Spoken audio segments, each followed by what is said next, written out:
My phone rang at 9:47 on a Tuesday morning. The client ID said Hendricks Legal. I hadn't been on the Hendricks account in 3 weeks. Shannon had taken over lead after I finished the discovery phase. But I answered anyway because that was what I did.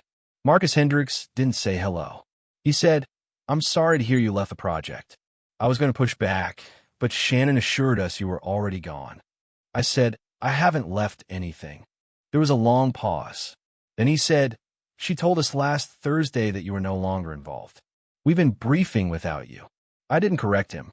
I asked what he had been briefed on. He told me. It was my work. Every slide, every recommendation, every data point I'd spent 6 months finding. He said, "Shannon presented it as her analysis." I said, "I see." Then I hung up, because if I said anything else, I would say something I could not take back. My name is Michael. I was 42 then, 5 years into my role as a senior analyst at a consulting firm that talked a lot about collaboration and rewarded people who talked the loudest. I learned that the hard way. 6 months before the phone call, the Hendricks project landed on my desk. Complex discovery work, hundreds of documents, years of financial records scattered across systems that didn't talk to each other. I worked weekends for a month just to build the index, just to make the thing readable. Shannon was assigned as co-lead. That meant she sat in client meetings while I built the product. She was 34, fast talker, faster at claiming credit, slower at doing the work that deserved it. But we had worked together for 2 years. I trusted her. After the first client presentation, Marcus Hendricks pulled me aside. 62 years old. No patience for games. He said, "You did the work on this, didn't you?" I said, "We're a team." He looked at me. Then he said, "I've been in business 40 years. I know the difference between the person who builds and the person who briefs." I didn't confirm or deny. I just said, "I'm glad you're satisfied with the work." He nodded and walked away. I thought that was the end of it. It wasn't. It was just the beginning of me noticing. Shannon started asking me to send her summaries before client calls. Not the full analysis, just the takeaways. She said, "It helps me present more cleanly." I sent them. Every time. Because I trusted her. Because we had worked together for 2 years. Because I didn't know yet that she was building a wall between me and the client. Brick by brick. Summary by summary. Elena, the department head, sent me a note after one presentation. "Make sure you're visible on these calls. Work that isn't seen has a way of becoming someone else's." I read it once. Then I deleted it. I should have kept it. Should have framed it. Should have taped it to my monitor. But I didn't. I just went back to work and kept sending summaries and kept trusting someone who was already figuring out how to present my work as hers.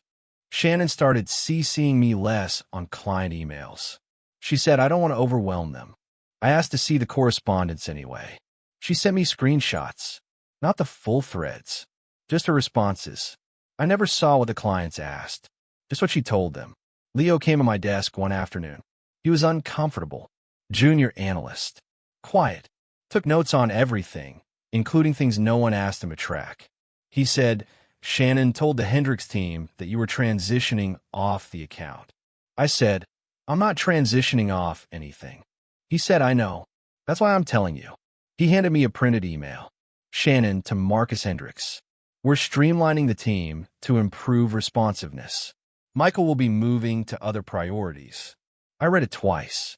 I didn't move to anything. She moved me. I looked at Leo. I said, "Why are you showing me this?" He said, "Because last year they did this to my old boss. By the time she found out, the client thought she had quit. She didn't. She was just erased." I said, "Why didn't she fight it?" He said, "She didn't know until the project was over. By then the credit was already gone." I thanked Leo. Sat at my desk for a long time. Then I opened a folder on my computer.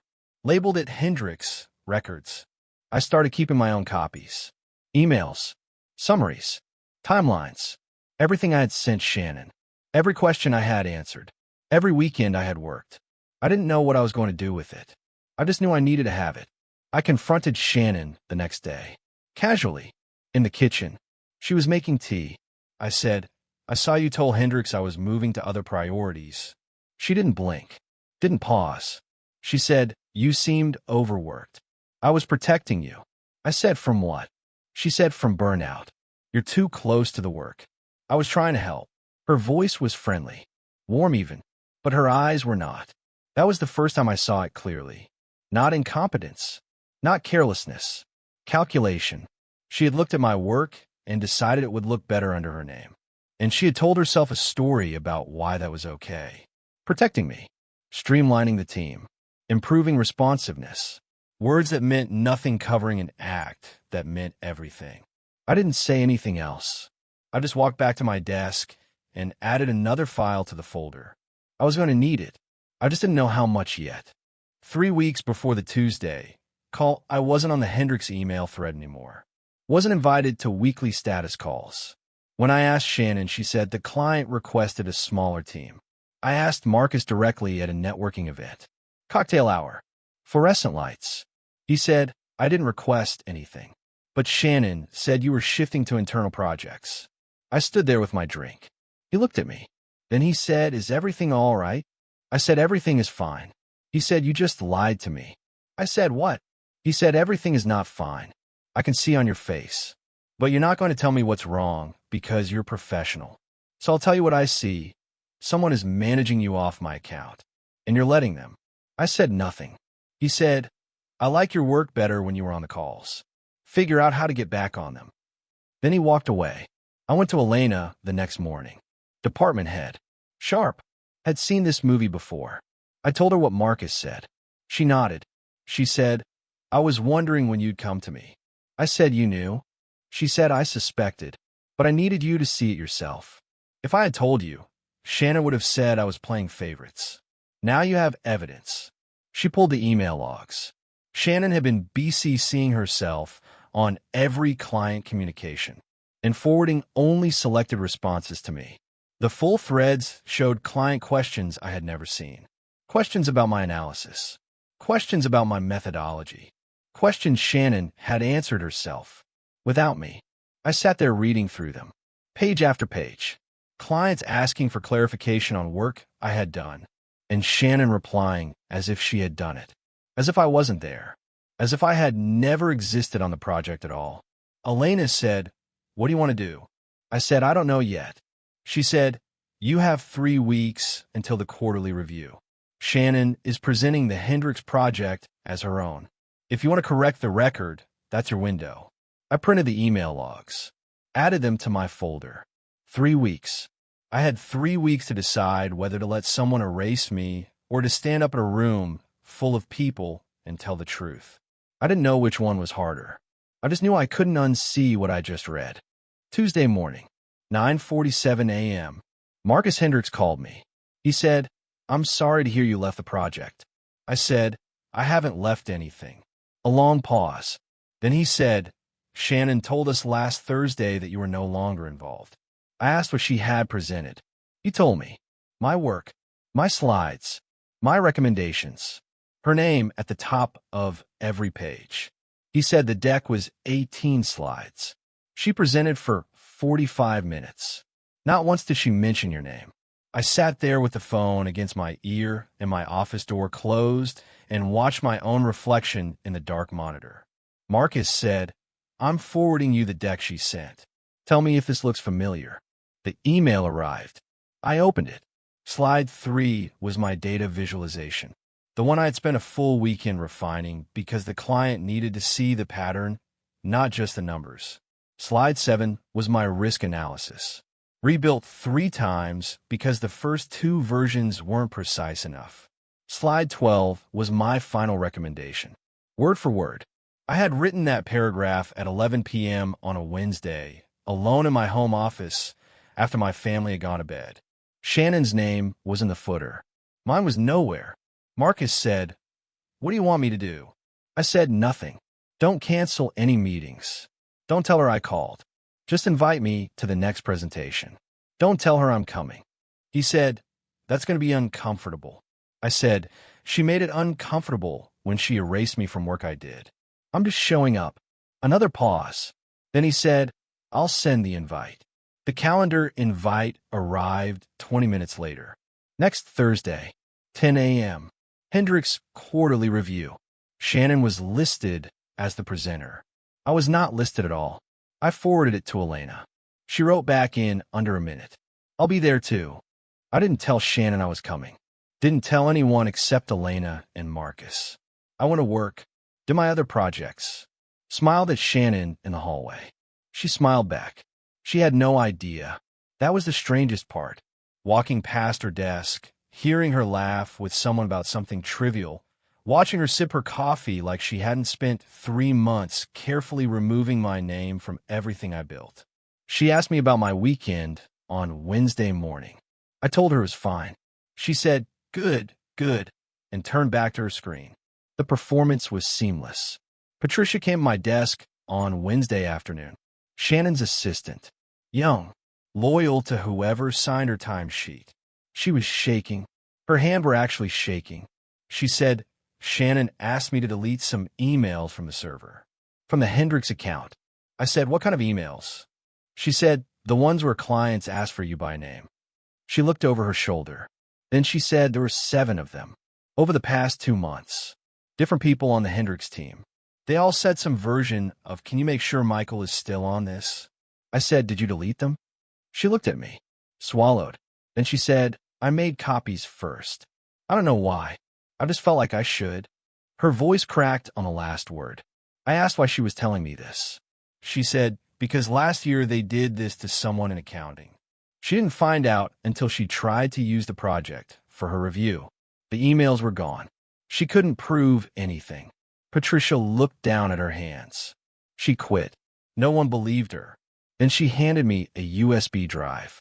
"These are the copies." I took it. Didn't say thank you. Thank you wasn't enough. I just put it in my pocket and watched her walk back to her desk. She didn't look back. Neither did I. Thursday morning, I put on a suit. Not because I had to, because I wanted to remember this day as the one where I dressed for a fight I didn't start. I stood in front of my bathroom mirror and adjusted my tie twice. Thought about calling my wife. Didn't. Thought about calling Leo. Didn't. I just stood there for a minute and then I left. Elena met me in the parking lot. Gray morning. Cold enough to see your breath.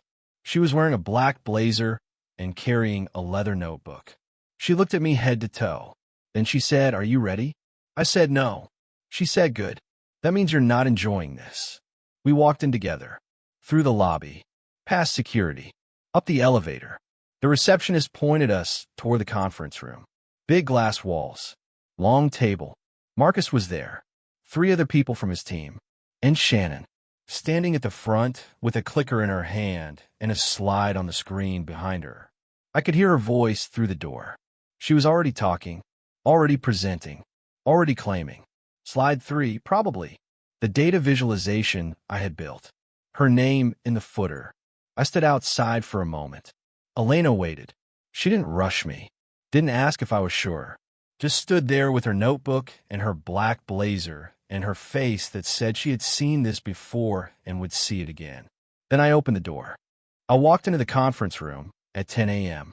Marcus was there at the head of the table. His legal team fanned out on both sides. 3 of them. Notebooks open.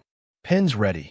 And Shannon was at the front of the room, standing next to the screen, her laptop open to the deck, the clicker in her right hand. She was smiling. That particular smile she used for clients. Warm. Confident. The smile that said, "I've got this." She said, "Thank you all for coming. I'm excited to present our findings."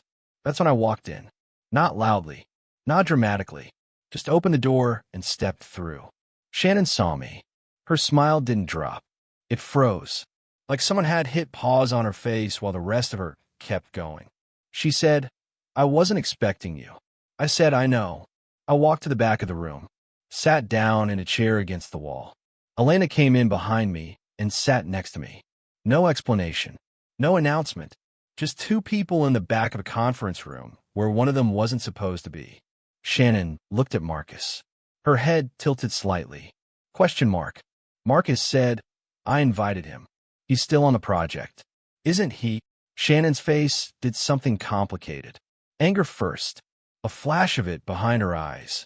Then fear. Just a flicker there and gone. Then calculation. I could watch her doing the math in real time. How much had Marcus seen? How much did he know? What could she say that wouldn't make this worse? She said, of course. I must have been confused. Her voice was light, dismissive, like she had just misremembered a minor detail. She turned to her laptop, opened the deck, clicked back to the title slide. My name was still nowhere, but she knew I saw it, and she knew I knew. Then she started presenting. Slide 3. My visualization, the one I had built over a weekend. The color coding I had argued for in 3 meetings. The layout Marcus had complimented as elegant back when I was on the calls. Shannon said, our analysis shows a clear pattern in the discovery phase. I didn't speak. Slide 7. My risk analysis. The matrix I had rebuilt twice because the first version was too technical and the second version wasn't technical enough. The third version hit the exact balance Marcus needed for his internal approvals.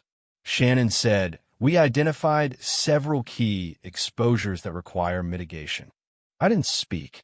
Slide 12. My recommendation. The paragraph I had written at 11 p.m. on a Wednesday. The wording I had revised 4 times because one of Marcus's associates had pushed back on the original phrasing. The final version that everyone had signed off on. Shannon said, our recommendation is to proceed with the framework we've outlined. I still didn't speak, but Marcus looked at me after slide 12. Across the room, past Shannon's shoulder. He was waiting. The room was silent except for the hum of the projector. Shannon clicked to slide 13. A summary slide. Her summary, not mine. And I realized she was almost done. 3 more slides, and she would close her laptop, and the meeting would end, and she would walk out with Marcus's thanks, and I would walk out with nothing but the folder on my hard drive and the USB drive in my pocket and the memory of sitting in the back of a room while someone else claimed everything I'd built. Shannon clicked to the final slide. The summary. Her name in the footer one last time. She looked around the room and said, any questions? Marcus raised his hand. Not high, just enough to be seen. He said, I have a question about the methodology behind the risk analysis on slide 7. Shannon opened her mouth. Nothing came out. I watched her stand there with the clicker in her hand, and her lips parted and absolutely no sound leaving her throat. Because she didn't know the methodology. She never did. She had presented my work for 3 months, but she had never asked how it worked. Never asked why I had chosen that model over the alternatives. Never asked what the margin of error looked like or how I had validated the inputs. She just copied the slides and memorized the labels and assumed no one would ask. Marcus said, Shannon, the methodology. Shannon's voice came out thin. She said, we used a standard deviation model. Marcus said, based on what time frame? She said, the relevant time frame. Marcus looked at me. Across the room, past Shannon's frozen smile. He said, can you answer this? I said, yes. Then I said, but first I have a question for Shannon. The room went quiet. The projector hummed. Someone coughed. Shannon's face was pale. Not flushed. Pale. The color had drained out sometime between slide 7 and slide 12. I said, why did you tell Marcus I left the project? Shannon said, I didn't. I held on my phone. The call log from Tuesday. Marcus Hendricks. 9:47 a.m. Duration 14 minutes. I said, Marcus called me. Because you told him I was gone. He wanted to know why I had left. He was sorry to hear it. That's what he said. Sorry to hear I left. Shannon's mouth opened and closed. She said, this isn't the place for this. Elena spoke from the back of the room. Her voice was calm, measured, the voice of someone who had been waiting for this moment for weeks. She said, then where is the place? You've been presenting his work for 3 months. You removed him from client emails. You asked your assistant to delete records. Shannon looked at Patricia. Patricia looked at the table. Her shoulders were shaking, just barely. Shannon said, I was streamlining. Elena said, you were erasing. There's a difference. Marcus stood up. The legs of his chair scraped against the floor. He looked at Shannon. Not angry, not disappointed, just done. He said, I don't care who gets credit. I care about the work. And the work came from him. He pointed at me. I want him back on the account. full time. And I don't want to hear that he's transitioning off again unless I hear it from him. Shannon nodded, didn't apologize, didn't look at me, didn't look at Elena or Patricia or any of the other people sitting around that table. She just closed her laptop, picked up her bag, walked out of the room. The door swung shut behind her, and the room was silent for a long moment. Marcus looked at me. Can you stay? I have questions about the methodology. I said, I can stay. I walked to the front of the room, sat down where Shannon had been sitting, opened my laptop, pulled up my version of the deck. My name was on every slide. I made sure of that. I started talking about the time frames, about the validation, about the choices I had made and why I had made them. Marcus asked good questions, specific questions, the kind of questions someone asks when they actually want to understand the work. Elena stayed in the back. Patricia stayed at the table. The meeting went another hour. Shannon did not come back. I did not expect her to. You don't apologize when you never believed you were wrong. You just close your laptop and walk out and hope no one follows you. No one followed her. We had better things to do. Shannon didn't come back to the office that day. Her laptop was on her desk. Her badge was in her drawer. She had left without taking anything. Just walked out of the conference room and kept walking. Out the door. Out of the building. Out of sight. Patricia found me in the parking lot an hour later. She was standing next to her car, arms crossed against the cold. She said, she's not coming back, is she? I said, I don't know. Patricia looked at the building, at the windows, at the floor where our desks were. She said, I think she knew that you'd find out eventually. I think she just hoped it would be after the project ended, after the credit was already locked in, after no one could trace it back to you anymore. I didn't say anything. There wasn't anything to say. Patricia got in her car and drove away. Derek from HR scheduled a meeting the next morning. Neutral, careful, had done this interview 100 times before. He sat across from me in a small conference room with beige walls and a potted plant that looked like it had never been watered. He asked for my version. I gave him the USB drive, the emails Patricia had saved, the call log from Marcus, the printed evidence Leo had given me, the deck with my work and Shannon's name. Derek looked through it, page by page. His face didn't change. He said, this is extensive. I said, I didn't collect it to use it. I collected it to prove I wasn't crazy. He looked at me. Then he said, what do you want to happen? I thought about it. About Shannon's face in the kitchen. About the way she had said, I was protecting you, with her friendly voice and her cold eyes. About Marcus's question in the conference room and the silence that followed.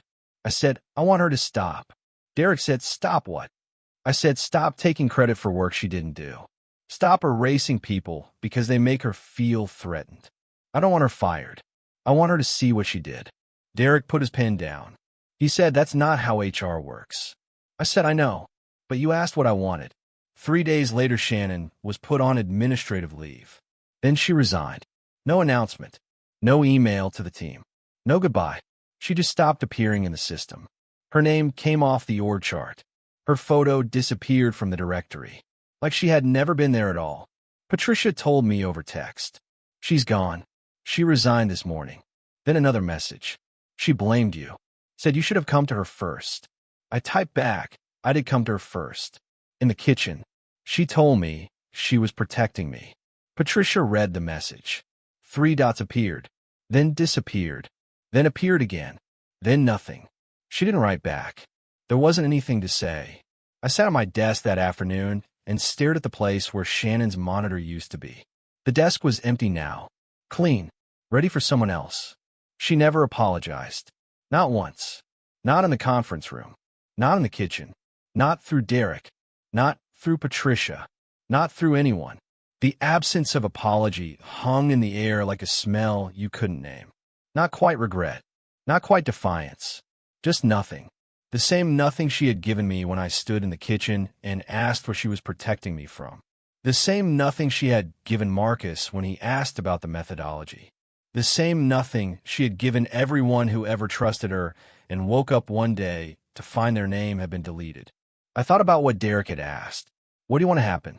I wanted her to see what she did. She didn't. Or maybe she did, and she just couldn't say it.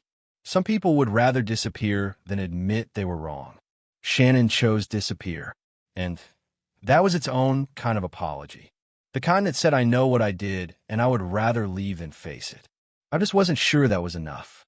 3 months later, I was leading the Hendricks account. Marcus and I had a standing call every Tuesday at 10 a.m. He didn't ask about Shannon. I didn't bring her up. Some things don't need to be said. We talked about the work, the next phase, the data we still needed to pull, the recommendations that were still evolving. He trusted me. That was enough. Elena promoted me, not because of the Shannon situation, because of the work. She called me into her office on a Friday afternoon.